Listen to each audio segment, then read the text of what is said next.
Memasuki megang Lebaran Idul Fitri tahun 2026, Presiden Prabowo Subianto kembali memberikan bantuan daging megang kepada korban banjir hidrometeorologi di Aceh Besar. Penyaluran daging megang itu merupakan bentuk kepedulian pemerintah kepada para korban menjelang Hari Raya Idul Fitri. Presiden Prabowo kembali menyalurkan bantuan daging megang kepada warga yang terdampak bencana banjir di Aceh Besar. Bantuan ini disalurkan pemerintah agar masyarakat tetap dapat merasakan tradisi megang dengan penuh kebersamaan meskipun di tengah keterbatasan. Ucapan terima kasih disampaikan langsung oleh Bupati Aceh Besar Muharrem Idris kepada Presiden atas bantuan sapi megang bagi warga yang terdampak banjir di kawasan ini. Bantuan diberikan sekitar 7,8 ton daging megang diperuntukkan bagi 905 kepala keluarga di 49 kampung yang terdampak bencana banjir.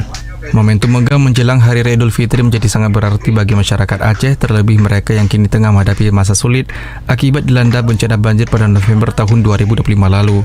Pendistribusian daging dilakukan secara merata kepada warga terdampak, sehingga seluruh penerima manfaat dapat merasakan kebahagiaan megang di tengah situasi yang masih dalam masa pemulihan.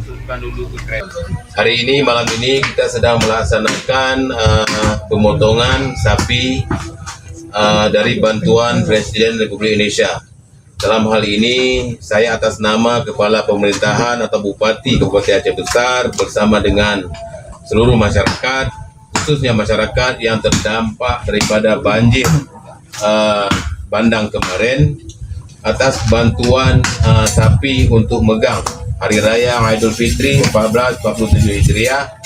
Mudah-mudahan bantuan ini bisa dimanfaatkan sebaik-baiknya oleh masyarakat yang korban, yang akan disalurkan 905 KK dengan 45 kampung dan juga 49 kampung dan juga 10 kecamatan. Mudah-mudahan ini bisa bermanfaat, dan sekali lagi terima kasih yang sebesar-besarnya kepada Bapak Presiden Republik Indonesia, Bapak Prabowo Subianto.